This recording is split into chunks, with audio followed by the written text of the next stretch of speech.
This property was actually my wife and I's first rental property that we bought. The rents were so low that if I could have got vacant possession, I could have re-rented that unit at market rent. We had to do something, and the only lever that we could really try and pull was to try and increase the rent. My first attempt was to say, hey, can we come to an agreement where we can agree to an increased rent on the property? Neither one seemed to take. What a lot of landlords turn to here in Ontario is something that we call cash for keys. I told them that I would offer them $15,000 if they were willing to terminate their tenancy. And I didn't hear anything from them until the fall of that year, where this tenant reached out to me and said, hey, listen, I'm willing to accept your offer. So October 31st came, I met with the tenant here at the property. I handed her a check and she was on her merry way.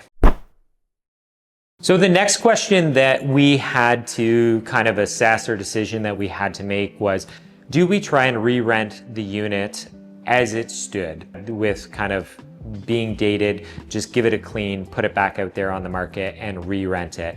And that is something that we could have done fairly easily given the area. There's really not a lot of availability of any rentals, so it could have been fairly simple. And we probably could have rented that for maybe $1,700 to $1,800 a month. So an extra $900 a month above what we were getting previously. So the last time that I had renovated a unit was probably years and years ago. It was a smaller 1-bedroom unit, but I redid the floors, I repainted the whole unit, I put recessed lighting throughout, I redid the whole kitchen, and honestly, yeah, I probably spent 20 to 25 grand. So that is a number that I had stuck in my mind, and I thought that was probably money well spent on this unit if we wanted to do a renovation. Those factors, when you make that decision, it's not just the money that you're gonna spend on the unit to remodel it, but it's also the time off market that it's not being rented. So you're not making any money off of it either. So you generally want that renovation to be as quick as possible. So we had our contractor come through and just kind of give us a quote. Originally, we had talked about potentially opening up the space a little bit more, taking a wall down, putting in more of an island, but it just began to add to the cost. So ultimately, we decided to keep the layout that we had, and we were going to basically put in new flooring. We were going to repaint all the walls. We were going to put in some recessed lighting, and we also ended up redoing the bathroom as well as the kitchen. So essentially the whole space was redone cosmetically. I quickly realized that the 20 to 25 mark, or even $30,000 mark, was just completely unrealistic. And I haven't seen the total bill yet. We're just at the process of things that just finished up. Literally, my contractor was just in here putting some caulking on the countertops along the backsplash, just to put some of those finishing touches on that need to be done. But my guess is that we're gonna end up with a bill somewhere around 50-ish grand. That is roughly what it costs to renovate a unit that I would guess is maybe around 1,000 to 1,200 square feet. We are going to take photos, video of it. We're going to market it out there to the world and try and get a tenant in there. And the question always is how much can we actually get in rent? The rental market has actually softened in the time over the past probably 6 months to a year. So the price increases that we were seeing in previous years has really plateaued. In some cases, rents have actually fallen a little bit. The difference, I think, here, as I mentioned earlier, is that there's really no rentals available in this area. And on top of that, you've got a 3-bedroom here. It's quite a spacious unit in a really quiet, nice neighborhood. So I think that the demand will be there, and it will allow us to offer or ask a bit of a premium on the rent for this property. Sometimes it can actually be difficult to find comparables for, hey, what are other units like this asking for a rental? You know, if you go to a fully detached home that had 3 bedrooms across 2 floors, I mean, they're asking well over $3,000 a month. So realistically, I think on a unit like this, we could fall anywhere from $2,200 a month up to $2,400+ a month. And that would be with the tenants paying utilities on top of it. So we'll dial that number in once we do a bit more market research, even once we put it out there and see what kind of feedback we get. If all of a sudden it's crickets and I don't hear anything, then I know it's priced too high. But if all of a sudden I get 50 messages within 24 hours, I know it's likely priced a little too low.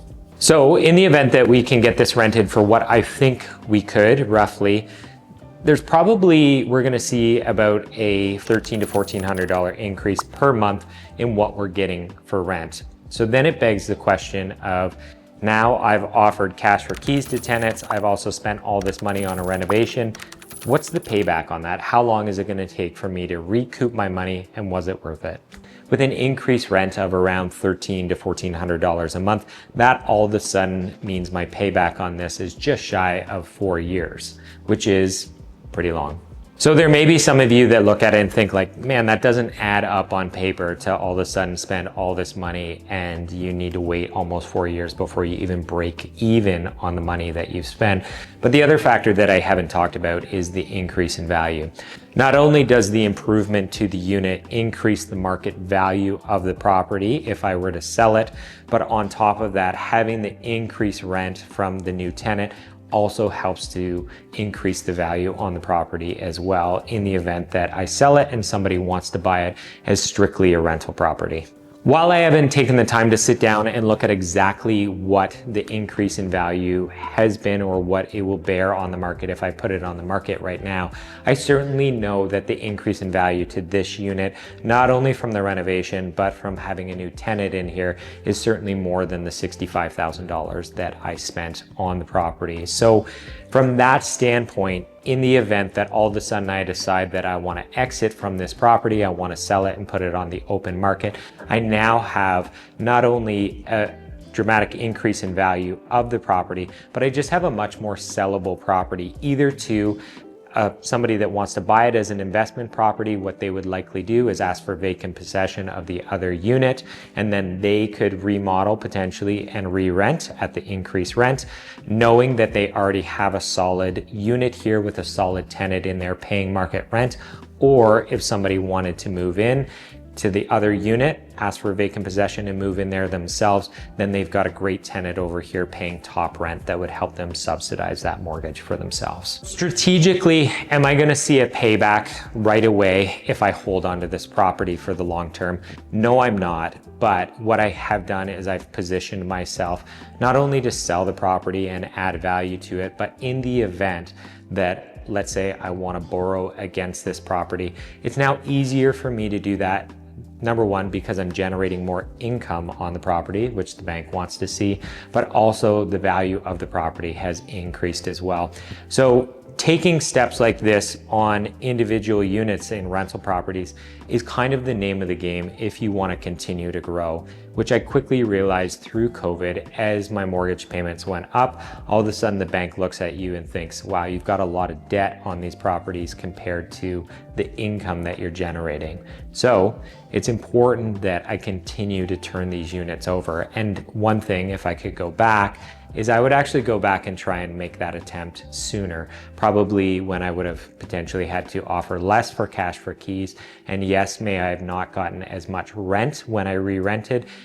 The more that you can keep those market or those units up to market rent, the better position you are in just from a value standpoint, but also your ability to continue to grow. It's all well and good to say offer your tenants some money and then pay for a renovation and reap the benefits potentially. But the question is where does that money come from? You know, you may be in a position where you don't have $65,000 just sitting in the bank account to be able to hand over. And it also begs the question is that the right choice if you have personal funds or even funds sitting in a bank account generated from your investments to put into that? Should you potentially be using other debt to do that? So that's, in my opinion, a personal choice. And in our case, we had the funds sitting there and we were also in a position where we were very conscious of the debt that we had and did not want to add to it. So for us, we had the money sitting there and that made sense for us. For other folks, it may not. They may be in a position where maybe interest rates are really low and you can get money really cheap, and that may make sense. All that being said, All along the way throughout the years, I've been offered lines of credit from the bank, and I've always taken those offers from the bank, even though I haven't used those lines of credit. I would rather have them sitting there in the event that I need to use them, or strategically decide that that is what's best.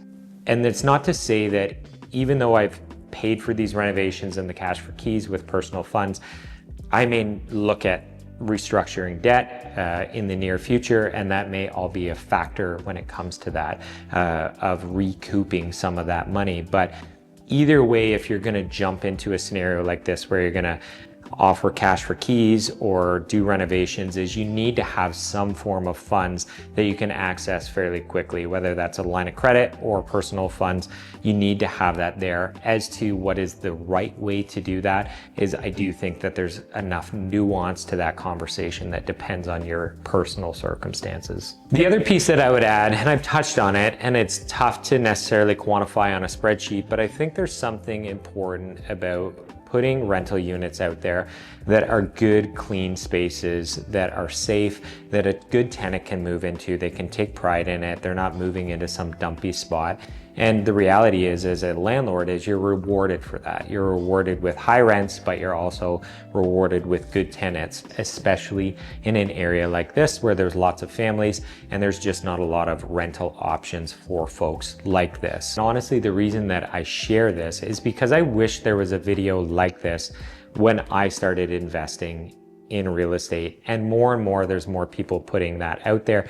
But I want to try and give an honest approach to what I did here. There may be some folks that watch this video and think I wouldn't have made the same decision, and that's fine.